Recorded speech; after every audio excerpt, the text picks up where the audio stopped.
전 세계가 전쟁으로 난리죠.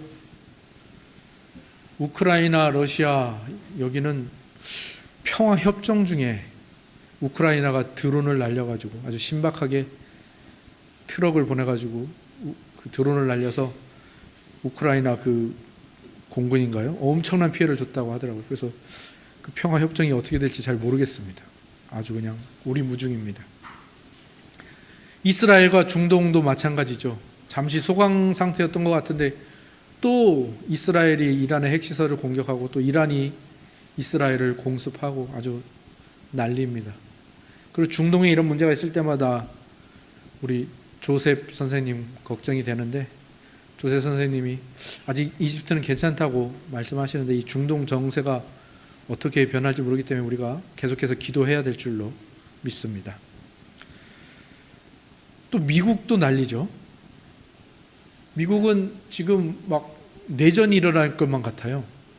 이 LA에서 시작된 것이 막 지금 시위가 곳곳으로 이 불길이 번지는데 자꾸 군대를 투입해가지고 이러다가 내전되고 진짜 계엄하는 거 아닌지 모르겠습니다. 그래서 지금 미국도 상황이 심각하고요. 우리 신성익 선생님 계시는 거기도 지금 내전이 어마어마하게 벌어지고 이 지진 후에 더 심해졌다고 하는데 거기도 참 걱정입니다. 전쟁들이 너무 심하죠. 또 미국이 또 관세 전쟁을 벌여가지고 그게 우리나라에 직격탄이 돼가지고 우리나라 경제가 힘들어지고, 아무튼 전쟁은 너무 안 좋은 것 같습니다. 그죠? 그리고 그 전쟁은 항상 나쁜 결과를 가져오는 것 같아요. 그런데 그 모든 전쟁보다 훨씬 더 오래되고 끝나지 않고 심각하고 그 후유증은 더 심각한 그런 전쟁이 있습니다. 그게 어떤 전쟁인가 하면 바로 성과 성의 전쟁, 남자와 여자의 대결, 이 전쟁입니다. 얼마나 오랫동안 이루어진 전쟁인지 모르고요. 그리고 그 후유증들이 우리 사회를 얼마나 좀먹고 있는지 모릅니다. 그리고 교회에도 그것을 영향이 미치고 있죠. 이번 선거 때도 굉장히 특이했던 게 20대였어요. 20대 보니까 남성과 여성이 완전 반대더라고요. 그 대립이 그 세대에서 가장 크게 그리고 치열하게 일어나고 있는 것을 볼 수가 있었고요. 우리나라의 모든 사회나 또는 결혼에서나 가정 또 교회에서나 이 남성과 여성의 역할과 비중이 어떠해야 되는지에 대한 여러 가지 토론, 토의, 의견 사이의 전쟁들이 계속해서 일어나죠. 요즘은 좀 없는 것 같은데 예전에는 막 TV에서 남성 연대 대표와 여성 단체 대표들이 막 나와가지고 막 설전을 벌이기도 하고 그랬었죠. 근데 도저히 접점이 보이질 않더라고요. 이 전쟁은요 굉장히 오래된 역사를 가지고 있습니다. 그래서 그만큼 치열하고요, 그만큼 오래 묵었기 때문에 그 심각함과 그 후유증이 정말 상상을 초월합니다. 그리고 이 전쟁의 여파가 우리의 교회와 우리의 신앙에도 미쳐서 우리를 혼란스럽게 하고 우리의 신앙을 뒤흔들기도 합니다. 특히 그 중심에 오늘 본문이 있습니다. 오늘 본문은요, 어떤 설교자들은 설교하기 싫어합니다. 이 본문을. 왜냐하면 그냥 문자 그대로 해석하면 너무 편협하고 고리타분하기 때문이에요. 그래서 많은 현대 사람들이 이 오늘 본문에 나오는 여성의 역할을 말하는 이 구절들을 굉장히 좋아하지 않고 어떤 이들은 혐오하기까지 합니다. 한 12절 보십시오. 12절. 여자가 가르치는 것을 금지한다. 남자를 주관하는 것을 허락하지 않는다. 그리고 15절을 보면 해산함으로 구원 얻는다. 그리고 여자는 11절 일체 순종함으로 조용히 배워라. 물론 이 본문을 문자 그대로 해석한 사람들 많은데 제대로 해석한 사람은 좀 적은 것 같습니다. 제대로 해석하는 게 쉽지 않죠. 많은 사람들이 그저 문자 그대로 해석을 해버립니다. 그리고 그 문자 그대로 가지고 막 부딪히죠. 논쟁으로 들어갑니다. 그리고 많은 이들이 말하죠. 성경은 올드해. 성경은 구닥다리야. 성경은 가부장적이야. 성경은 고리타분하고 꼰대들의 이야기 같아. 남자가 늘 머리가 돼야 되고 모든 것을 운영하고 다스리고 여자는 그저 조용히 따르기만 하고 애나 낳고, 여기에 대해서 엄청 화를 냅니다. 거기다가 오늘 본문은 뭐까지 시비를 걸고 있죠? 네, 9절 보시면 단정해라, 치장하지 말아라, 꾸미지 말아라, 이런 말까지 권면을 더하고 있으니까 아주 그냥 경기를 일으키는 사람들이 많습니다. 이 본문을 보면서 마치 여자가 타락의 원인이고 죄의 원흉인 것처럼 말하는 것으로 보이죠. 그리고 여자는 조용히 악이나 낳아라라고 결론 짓고 있는 것처럼 들립니다. 그런데 남자에 대한 권면은 그저 짧게 분열과 다툼을 멈추고 거룩하는 손을 들어서 기도해라. 와, 이건 남자만 선호하고 가부장적이고 굉장히 전근대적이네, 현대와는 맞지 않네, 성경은 구닥다리네, 이 결론에 이르게 하죠.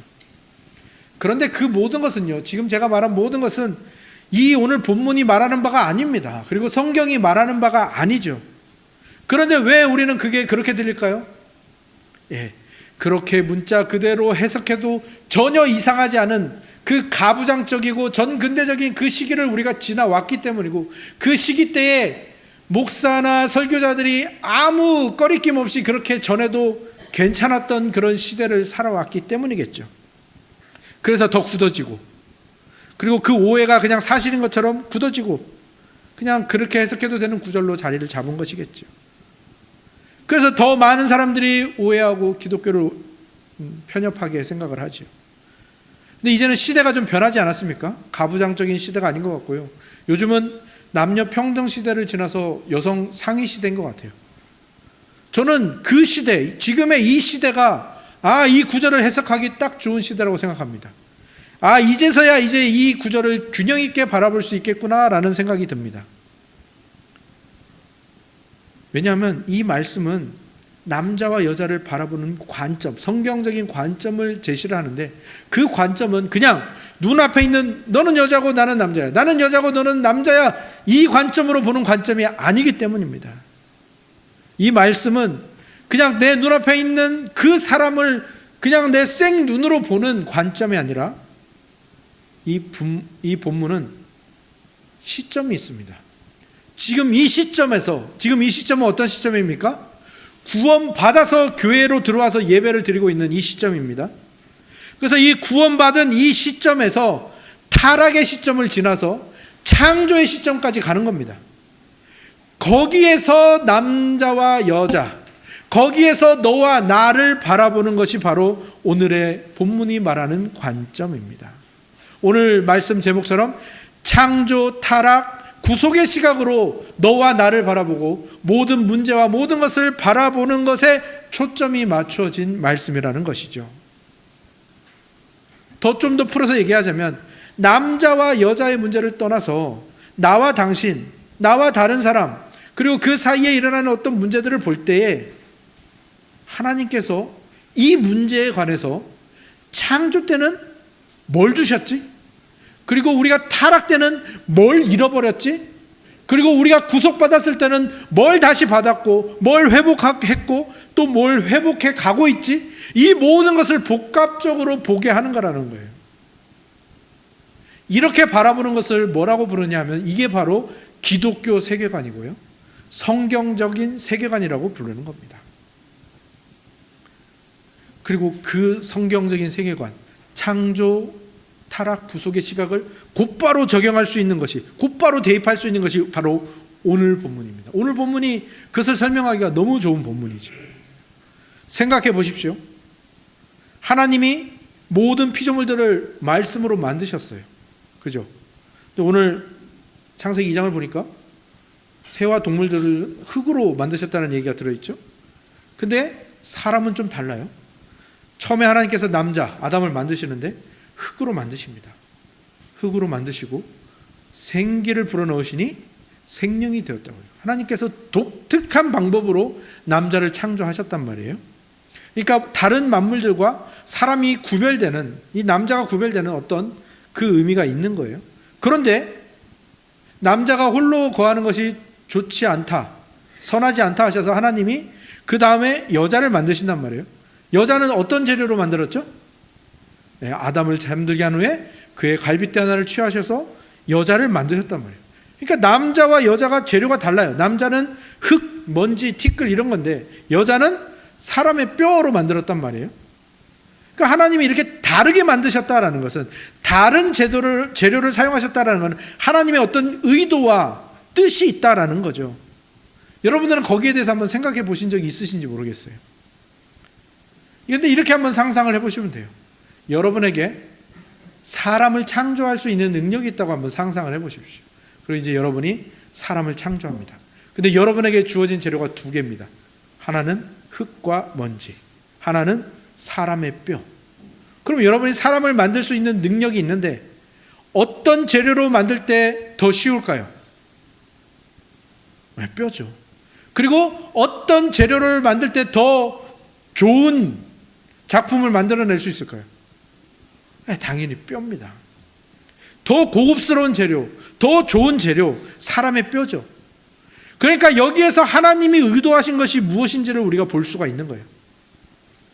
먼저 지어진 남자가 사실 굉장히 훌륭하고 굉장히 능력이 출중합니다. 왜요? 이 동물들의 이름을, 모든 피조물들의 이름을 다 지어주는 걸 보면요, 그 지혜도 뛰어나고, 아무튼 하나님 바로 다음에 그 자리에서 온 만물을 다스릴 수 있는 그런 뛰어난 능력을 가진 사람이란 말이에요. 그런데 성경이 말하는 말은 뭐예요? 나중에 지어진 여자가 훨씬 더 훌륭하고 훨씬 더 고급한 존재라는 것을 말해주는 겁니다. 하나님이. 실제로 아담이 하와를 봤을 때 뭐라고 말합니까? 이는 내 뼈 중에 뼈요, 내 살 중에 살이라. 이렇게 말할 정도로 아름다웠어요. 근데 그때 하와는 아무것도 입지 않았고요, 아무것도 꾸미지 않았어요. 그런데도 불구하고 너무 아름답고 훌륭한 존재였단 말이에요. 아담보다 훨씬 더 훌륭한 존재였단 말이에요. 그게 아담이 말하고 있는 이 하와에 대한 평가인 거죠. 그런데 이 세상의 질서는 어떻습니까? 이 세상의 질서. 이 세상의 질서는 어떤 질서입니까? 네. 더 능력이 있는 존재가 덜 능력 있는 존재를 다스리죠. 더 훌륭한 존재가 덜 훌륭한 존재를 다스리는 게 세상의 질서 아닙니까? 그죠? 힘 있는 자가 좀 더 힘 없는 자를 다스리는 게 이 세상의 질서잖아요. 그런데 하나님은 말씀하시는 거예요. 창조의 질서는 그렇지 않다라고 말씀을 하시는 거예요. 창조의 질서는 그 반대니라 라고 말씀하시는 거예요. 덜 훌륭한 존재가 더 훌륭한 존재를 다스리는 것이 하나님이 만드신 창조의 질서라는 거예요. 왜? 그 남자를 덜 훌륭하지만, 물론 이 세상의 다른 피조물에 비해서는 훌륭하지만 이 하와에 비해서 덜 훌륭한 이 남자를 먼저 지으셨고, 그 남자가 머리가 되어서 다스리는 게 창조의 질서라는 겁니다. 그런데 이들이 타락하기 전에는 그게 전혀 문제가 되지 않았다라는 거예요. 덜 훌륭한 존재가 더 훌륭한 존재를 다스려도 다툼이나 미움이 생기는 게 아니라 오히려 더 서로를 사랑하고 더 서로를 많이 알아가고 그 안에서 사랑이 샘솟고 성숙해지는 정말 더 아름다운 모습이 될 뿐인 그런 창조의 질서였다라는 거죠. 그런데 타락한 후에 완전히 달라지기 시작하는 거죠. 아담과 하와가 선악과를 따먹고 타락합니다. 그 후에 모든 게 달라지는 거예요. 창조의 질서가 깨어집니다. 하나님이 아담에게 말씀하셔요. 아담아, 왜 너는 내가 먹지 말란 그 나무 실과를 먹었느냐? 왜 선악과를 먹었느냐라고 하니까 아담이 뭐라고 했죠? 네, 하나님, 당신이 주신 저 여자 때문에, 저 여자가 주어서 먹었습니다. 뭐 하고 있습니까? 이 하나님께서 남자를 여자의 머리로 주시고 다스리라는 것은 그냥 막 정복하고 그냥 막 다스리고 막 누르고 굴복시키는 그런 다스림이 아닙니다. 어떤 다스림이냐면 책임지는 거예요. 책임. 하나님께서 교회에 가르치는 장로로서의 목사, 그리고 치리하는 장로로서의 장로를 교회에 세우신 이유는 이 교회를 책임지라는 겁니다. 머리로 세우셨다라는 건 책임지는 거예요. 예수님이 이 교회의 머리라는 것은 예수님이 이 교회를 책임지신다는 거예요. 보호하고. 마찬가지로 남자가 여자의 머리가 되는 것은 책임지고 보호하고 돕는 겁니다. 그런데 타락을 하니까, 이 창조의 질서가 깨지니까 이렇게 된다고요. 책임지지 않는 겁니다. 하나님, 당신이 주신 여자가, 저 여자 때문에 그런 거 아니에요. 책임을 지지 않는 대로 가는 거예요. 거기에서 창조의 질서가 와르르르 다 깨져버리고 마는 거예요. 둘 사이의 화목도 다 깨져버리고, 둘 사이의 사랑도 다 깨져버리고, 그 후로는 이제 뭐만 남습니까? 예? 대립과 누가 더 뛰어난가, 대결과 비교, 누가 더 위인지 다투는 그런 관계가 되어버렸다라는 거예요. 여자도 이제는 남자가 다스리는 게 이제 귀찮아요. 왜 나를 그렇게 굴종시키려고 해? 왜 나를 억누르려고 해? 그렇게 대립을 하고, 남자도 여자를 책임지기보다는 너 때문이야, 너 때문에 죄가 들어왔어, 너 때문에 타락한 거야. 모든 남녀의 대립, 모든 성별의 대립, 그 참혹한 전쟁이 바로 이 창조의 질서가 깨진 이 타락의 현장부터 시작이 되었다라는 겁니다.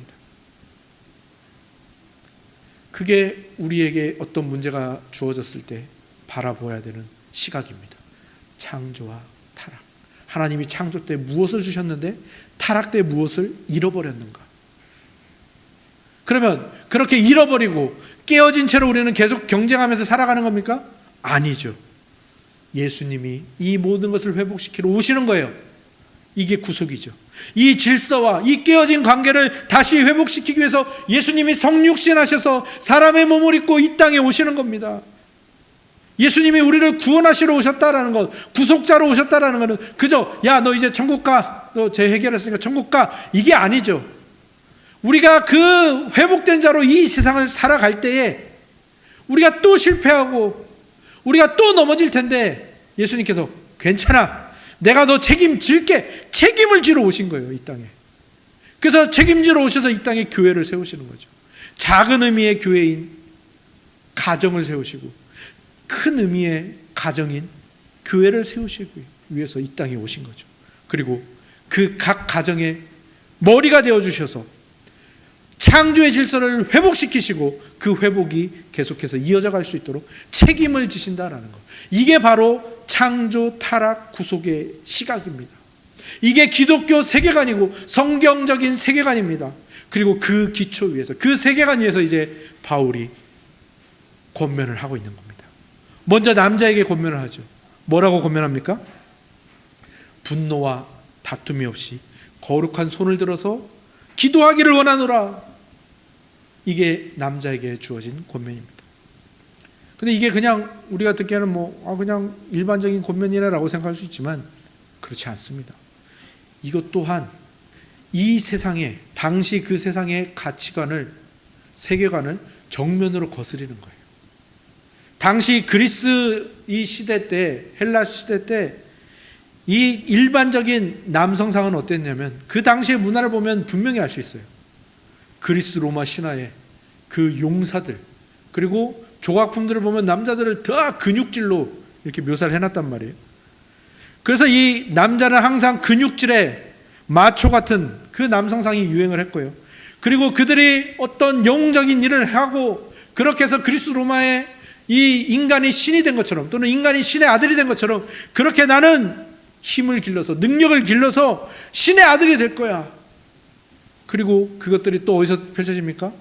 그 고대 올림픽의 마라톤, 레슬링, 권투, 그리고 검투사들, 이런 모습들로 나타나서 거기서 우승해서 월계관을 얻어서 영광을 얻고 검투사가 되어서 그 당시 최고의 인기를 누리는 귀족과 같은 그런 그 계급을 얻고, 이런 세계관이 가득한 그곳이었단 말입니다. 그곳에서 기도하라. 남자는 거룩한 손을 줘서 기도하라. 이것 또한 그 당시 세계관을 정면으로 반박하고 거스르는 그런 권면이었다라는 겁니다. 그런데 요즘도 그렇지 않나요? 요즘도 추성훈이라는 그 격투기 선수가 유튜브를 개설을 했는데 아주 남자들 사이에서 아주 금방 그 구독자들이 늘고 막 좋아요가 늘어나는 걸 보면 지금 사회도 그런 것 같아요. 지금도 그렇게 남자가 근육 그리고 마초 이런 것들이 유행하고 있는, 오늘날도 그리 다르지 않은 사회구나라는 것을 알 수가 있죠.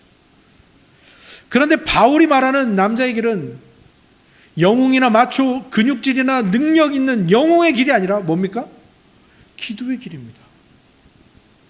신앙의 남자, 창조, 타락, 구속의 시각으로 자신과 다른 사람을 바라볼 줄 아는 남자는 기도하는 길로 간다라는 거예요. 남성의 힘과 용맹을 바라는, 영웅담을 바라는 남성상이 지배하는 사회의 정면으로 거스리고 있는 거죠. 뜻밖의 요구를 하고 있는 거죠, 바울이. 왜 그렇죠? 바울은 그게 바로 창조의 질서다라고 말하는 거예요. 그리고 그게 바로 우리가 창조 때 받았던 축복이라는 것을 말하는 겁니다. 기도의 본질은 뭡니까? 기도는요, 내가 주인이 아니라는 것을 인정하는 거예요. 내게 능력이 있지 않다라는 것을 고백하는 겁니다. 나에게 능력이 있지 않고 하나님께 능력이 있습니다. 내 인생의 주인은 내가 아니고 하나님이십니다 라는 것을 고백하는 게 기도잖아요. 기도는 근본적으로 자기의 힘을 의심합니다. 근본적으로 자기 중심성을 부인합니다. 그래서 기도는요, 자기 부인이에요. 기도는 자기를 낮추고 자기의 자아를 죽이는 것에서부터 시작된다라는 거예요. 그리고 기도는 기도를 받으시는 그분에게 능력이 있고, 그분이 주인이시고 그분이 창조주이시라는 것을 고백하는, 그분이 없으면 나는 못 삽니다. 나는 능력이 없습니다. 나는 생명이 없습니다. 나는 아무것도 할 수 없습니다. 그러나 하나님은 모든 것을 하실 수 있습니다. 이거를 인정하는 행위란 말이에요. 정말 그 시대상과 완전히 반대지 않습니까? 그러니까 남자에게 주어진 권면도 쉽지 않은 권면인 거예요. 여성에게 주어진 권면도 쉽지 않지만 하나님만 전적으로 의지하고 하나님의 은혜를 소망해라. 무능한 자가 되어라. 그때 무한하신 하나님이 너에게 역사하실 것이다 라고 말하고 있는 거예요. 이 말을 듣는 이 에베소 교회 남성 성도들이 이 권면을 처음에 들었을 때 어떻게 느꼈을까요? 아이고, 세상 물정 하나도 모르시네. 그렇게 해서 이 세상을 어떻게 살아가, 이 현실을 어떻게 살아가 라면서 부끄럽고 유치한 권면이라고 여겼을 수도 있겠습니다. 하지만 바울은 말하는 거예요. 계속해서 권면합니다. 세상이 보기에는 무능한 것 같고, 세상이 보기에는 능력이 없는 것 같고, 세상이 보기에는 수치스럽고 가치가 떨어지는 일일지 몰라도 기도해봐라. 어떤 일이 일어나냐? 기도하면 어떤 일이 일어납니까? 기도하는 사람이 자기를 부인하고 자기를 낮춰서 기도를 하면 어떻게 됩니까? 우리는 기도를 통해서 하나님을 만납니다. 그리고 하나님이 말합니다. 너는 예수 그리스도 안에서 내 아들이 되었다. 그 당시 사람들이 그리스 로마 신화를 통하여 그렇게 원했던 신의 아들이 되는 거예요. 하나님이 그를 기도를 통해서 하나님의 아들임을 확신케 하고 하나님의 아들로 높이신다라는 거예요. 그리고 기도는 사람이 약해지고 능력이 없는 것처럼 그 길로 가는데 하나님이 응답하시는 게 어떻게 됩니까? 그 약한 것이 강하여지는 거예요. 기도는 자기를 죽이는 거죠. 자기를 신뢰하지 않는 거죠. 세상이 보기에는 어리석은 일 같지만 결국 그 손에 뭐가 쥐어지는 거예요? 전능하신 하나님, 창조주 하나님, 그 하나님을 붙드는 가장 강력한 무기, 그 시대상 어떤 검투사도 가지지 못했던 가장 강력한 무기를 가지게 되는 것이죠. 그러니까 바울이 말하는 거예요. 기도해라. 신앙의 남자는 기도하는 게 영광스러운 일이고 기도하지 않는 것이 수치스러운 것이다 라고 말하는 거예요. 그리고 기도가 무엇인지, 거룩한 손을 들어서 기도하는 거예요. 이게 무슨 말입니까? 여러분, 전쟁에서 두 손을 들고 나온다는 것은 무슨 뜻이에요? 항복하는 겁니다. 그리고 항복하는 것뿐만 아니라 나는 당신을 공격할 무기가 없습니다. 내 손이 비었습니다 라는 것을 보여주는 거잖아요. 그 당시 그리스의 그 문화권의 사람들은 나는 이런 능력이 있어, 나는 이런 근육질이 있어, 나는 이런 그 업적들을 가지고 있어 하면서 재물과 권력을 손에 쥐려고 했고요. 그리고 재물과 권력을 손에 쥐려면 어떻게 됩니까? 네, 대부분 자신의 손을 더럽혀야 된단 말이에요. 그죠? 검투사가 유명해지려면 누군가를 많이 죽여야 된단 말이에요. 권투로 유명해지려면 누군가를 많이 때려야 돼요. 재물로 유명해지려면 누군가의 것을 빼앗아야 됩니다. 그런 사회라는 거예요. 그런데 신앙의 남자는 어떤 거예요? 창조의 질서를 회복한 신앙의 남자는 두 손을 비웁니다. 하나님께 내어 맡깁니다. 그때 하나님이 그 손에 뭘 주시는 거예요?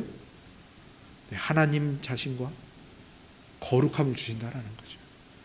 그러니까 남자가 그 어떤 무기, 그 어떤 황금, 그 어떤 재물, 그 어떤 능력을 쥐었을 때보다, 그 위대해지는 것보다 하나님의 말씀과 그 거룩을 담았을 때 가장 위대해질 수 있고 가장 영광스러워질 수 있다라는 것. 그러기 위해서 남자가 뭘 버려야 된다고요? 분노와 다툼입니다. 분노와 다툼은 뭐예요? 분노는 뭡니까? 나는 왜 이 없지? 다툼은 뭡니까? 왜 너는 가지고 있어? 그걸 버리라는 거예요. 그리고 거룩한 손을 하나님께 내어놓기 위해서는 분노와 다툼을 버려야 됩니다. 그러니까 그걸 뭐를 통해서 하는 겁니까? 기도를 통해서 하는 겁니다. 2장 전체 내용이 처음부터 끝까지 그거예요. 기도를 통해서 그 길로 나아가라는 겁니다. 기도할수록 분노가 사그라들고요. 기도할수록 다툼이 줄어듭니다. 기도할수록 하나가 됩니다. 그러니 여기 계신 남성 신자 여러분, 신앙의 남자 여러분, 거룩한 손을 들어서 기도하시기 바랍니다. 아멘. 기도해야 됩니다.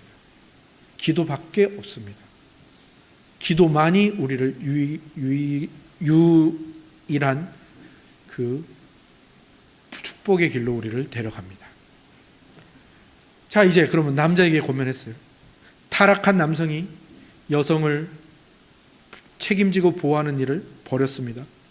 근육질과 능력을 키워서 자기가 신과 영웅이 되려고 하는 것이 이 세상의 질서를 따라간 모습이었죠. 그러면 이제 여성은 어떻습니까? 타락했습니다. 여성도. 그래서 이제 그 여성에게 이 세상의 가치관이 요구하는 이미지는 뭡니까? 네, 꾸미는 거예요. 머리 스타일 꾸미고, 장신구, 귀걸이, 목걸이, 화장, 옷, 명품, 이런 것들로 꾸미고 아름다움을 입으라는 유혹, 그게 세상이 이제 타락한 여자에게 주입하는 세상의 가치관입니다. 거기에서 벗어나서 화장기 없는 생얼로 다니고 꾸미지 않고 아무거나 입고 그런 것으로 다니지 마라. 아니면 지금 바울이 그렇게 다녀, 화장하지 말고 수수하게 꾸미고 명품 같은 거 눈 돌리지 말고 그렇게 살아라라고 바울이 지금 권면하는 겁니까? 아니죠. 이 또한 지금 뭘 하라는 겁니까? 남자가 거룩한 손을 주님께 들어서 창조의 질서를 회복하듯이 여성도 똑같이 창조의 질서를 회복하라고 지금 바울이 권면하고 있는 겁니다. 남자와 여자는 함께 이 공동체를 책임지고 그 아름다움을 서로 지켜주는 것으로 회복되어야 된다라는 거예요. 여성은 비록 자신이 더 능력이 있고 더 훌륭한 존재지만 더 자기보다 덜 훌륭한 남자에게 순종하고 그를 도와주고 성령 하나님이 그러하시듯 늘 돕는 배필로 가는 길, 그 길이 진정한 창조의 아름다움을 회복하는 길이다라는 것을 말하고 있는 것이고요. 그것 또한 뭘로 시작된다고요? 9절 보시기 바랍니다. 9절이 어떤 단어로 시작하고 있습니까? 9절이 또 이와 같이입니다. 또 이와 같이가 뭡니까? 남자가 기도하듯이 여자도 기도로 그 일을 시작하는 겁니다. 기도로 창조의 질서를 회복하는 것. 오늘 바울이 오늘 본문을 통해서 우리에게 권면하는 건 바로 그겁니다. 우리는 기도해야 된다. 왜? 기도를 통해서 창조의 질서를 회복하기 때문이다. 그래서 예수님이 기도를 가르쳐 주신 것이다. 그래서 은혜의 방편이 말씀과 성례와 기도인 것이다. 이번 여름성학교 주제가 바로 이겁니다. 은혜의 방편, 말씀, 성례, 기도. 여자에게 단정해라, 꾸미지 마라, 조용히 해라, 가르치지 말라, 남자를 주관하지 마. 이 모든 것은 그냥 문자 그대로 여자를 무시하거나 너는 죄의 원인이었으니까 좀 입국다하고 그냥 알아서 기어, 이거를 권면하는 게 아니라 지금 너의 모습에서 이 세상의 질서 버리고 창조의 질서를 회복해야 된다, 바로 이 말을 하고 있는 겁니다. 그리고 교회는 질서가 있지 않습니까? 창조의 질서로 인한 질서가 있는데, 그래서 교회의 직분을 보면 그게 보입니다. 교회의 직분, 성경적 직분은 세 개죠. 무엇입니까? 목사, 장로, 집사입니다. 안수 집사. 그리고 이 세 가지는 남성만 담당하죠. 이게 창조의 질서라는 거예요. 왜? 남자를 먼저 창조했으니까 남자가 책임지는, 모든 성도들을 책임지는 자리에 서라는 거예요. 목사는 가르치는 걸로, 장로는 치리하고 다스리는 걸로, 집사는 봉사와 구제, 이 부분으로서 성도들을 돌보면서 그렇게 책임지는 일을 하라는 것이 창조의 질서라는 거예요. 근데 어떻습니까? 항상 아까도 계속 말씀드렸지만 남성은 여성에 비해서 떨어지는 부분이 많아요. 어떤 부분이 떨어집니까? 투박합니다. 또 디테일이 약합니다. 그 사소한 것, 그리고 막 앞에 보이는 건 잘하는데 저 뒤에 보이지 않는 것들은 잘 못한단 말이에요. 항상 골이 나고 구멍이 나고 모자란 게 생기고 충분하지 못한 문제가 생긴단 말이에요. 그거를 이제 어떻게 하는 겁니까? 여성들이 도와주고 메꿔주고, 말하자면 이건 좀 나쁜 말이지만 뒤치다거리를 해주는 겁니다. 그걸 강력하게 보여주는 게 바로 권사 직분이에요. 권사직은요, 성경적 직분이 아닙니다. 권사직은요, 헌법적 직분이에요. 왜?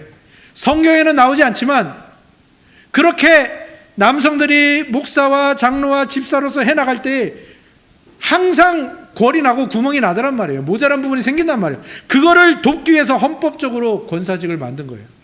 그래서 이 여성들이 권사직을 맡음으로 말미암아 어떤 일이 벌어지는 겁니까? 교회에 필요한 어머니의 역할을 감당하는 일들을 이제 권사가 감당을 하는 거예요. 가정을 돌보고 연약한 자들을 돌보고 꾸준히 기도하는 일들을 통해서 이 일을 하는 거예요. 권사의 직분이 바로 그런 직분입니다. 그리고 여기에 이 교회의 직분에 창조의 질서가 가득 들어있지 않습니까? 남성이 여성에 비해 좀 모자라지만 그래도 하나님이 그를 먼저 창조하셨으니 창조의 질서에 따라 남성이 직분을 맡는다. 그런데 항상 인간이 연약한지라 항상 모자란 게 생기고 부족한 게 생기더라. 그래서 그것을 돕는 배필로 주신 여성 성도가 권사라는 직분을 가지고, 또는 그 권사 직분이 없어도 그 모든 것들을 채워주고 메꿔주고, 그래서 정말 아름다운 공동체, 정말 사랑이 깊어지는 공동체가 되더라. 이게 바로 교회가 회복해야 되는 창조의 질서인 겁니다. 여성에게 해산의 고통을 이야기하고 애를 낳는 것이 너의 구원이다라고 말하는 것은 너 애 안 낳으면 구원 못 받아가 아니고, 뭘 말하는 겁니까? 여성을 무시하는 말이 아니고, 남자가 되고 여자가 되는 건 다 뭡니까? 여러분, 남자가 되고 싶어서 남자로 태어나신 분 계세요? 여자로 태어나고 싶어서 여자가 되신 분 계십니까? 없죠. 남자가 되고 여자가 되는 것은 하나님이 정하신 바잖아요. 우리가 선택하는 게 아니잖아요. 내가 선택하는 게 아니고 하나님이 정하셨다면 거기에 뭐가 있는 거예요? 하나님이 원하시는 뜻이 있다라는 거잖아요. 그러니까 여성은 자기에게 맡겨주신 해산하는 고통을 감내하는 겁니다. 감당하는 겁니다. 남자가 여자보다 잘난 것이 아니라, 여자가 남자보다 못한 것이 아니라 자기에게 주어진 것을 하는 겁니다. 남자가 그걸 대신해 줄 수 없잖아요. 그죠? 그러니까 자기에게 주어진 책임은 자기가 감당하는 거예요. 그리고 서로의 빈자리나 서로의 부족함은 채워주는 거죠. 도와주는 거죠. 그러면서 아름다워지는 겁니다. 자신에게 주어진 것을 최선을 다해서 하고, 내가 못하는 것은 솔직하게 인정을 하고 도움을 구하고, 그리고 함께 그것을 도와서 하는데, 그 동력이 뭐라고요? 그렇게 할 수 있는 이유가 어디에 있다고요? 첫째도 기도, 둘째도 기도, 셋째도 기도, 마지막도 기도라는 겁니다. 그게 디모데전서 2장이 우리에게 말해주는 바예요. 교회가 나아가야 할 바가 거기에 있다라는 거예요. 우리는 기도로 하나가 된다. 우리는 기도로 창조의 질서를 회복한다. 우리는 기도로 창조, 타락, 구속의 시각을 가지고 서로 도우며 하나 되어 아름다운 공동체를 만들어 간다라는 것. 그리고 교회의 모든 사역은 다 거기에 맞춰져 있는 거예요. 아까 은혜의 방편 세 가지가 뭐라고 했습니까? 말씀, 성례, 기도, 이 모든 것이 다 거기에 맞춰져 있는 거예요. 성례 중에 하나인 이 성찬도 바로 그 의미를 담고 있습니다. 오늘 우리는 성찬에 참여합니다. 이 성찬에는 예수 그리스도께서 여러 가지 의미들을 담아서 우리에게 주셨어요. 예수님의 고통을 기억하며 죽으심을 기억하며 그를 기념하는 것도 있지만 또 그 중에서 또 뭐가 있냐면 이 성찬을 영적 양식으로 삼아서 죄를 이기는 거예요. 세상의 가치관을 이기고 그 창조의 가치관을 회복하는 힘으로 삼는 거예요. 그리고 또 어떤 의미가 있냐면요, 이 떡은요 한 덩이의 떡에서 떼는 거예요. 이 잔은요 한 주전자에서 흘린 잔들이에요. 뭘 말하는 겁니까? 우리가 예수 그리스도로 인해서 하나가 되었다라는 것, 우리가 창조의 질서를 회복한 공동체라는 것을 고백하는 게 바로 이 성찬입니다. 그래서 우리가 함께 먹고 마시는 거예요. 우리는 하나입니다. 그런데 왜 누구는 여자로 만들고 왜 누구는 남자로 만들었죠? 서로 부족한 부분 채워주라고요. 그리고 삼위일체 하나님이 그 아름다운 연합을 이루듯이 우리도 그 연합을 배우라고 그렇게 하신 겁니다. 그렇게 서로 다른 우리는 오늘 예수 그리스도의 성찬으로 같은 떡, 같은 잔을 마십니다. 다 다르지만 우리의 근원은 같고요. 우리의 힘의 근원도 같습니다. 우리는 하나님께로부터 왔고요. 우리는 예수 그리스도로 구원받았고요. 성령의 인도하심을 받습니다. 우리는 그래서 하나입니다. 그것을 기도와 성찬과 말씀으로 항상 확인하시고 여러분 옆에 있는 사람을 내가 어떻게 도울까 고민하시고 내가 어떻게 저 자리를 채워줄까 시도하셔서 하나님이 기뻐하시는 창조의 질서를 회복하시고 이 아름다운 공동체를 더 건강하고 더 아름답게 만들어 가시는 저와 여러분 모두가 되시기를 주님의 이름으로 축원합니다. 아멘.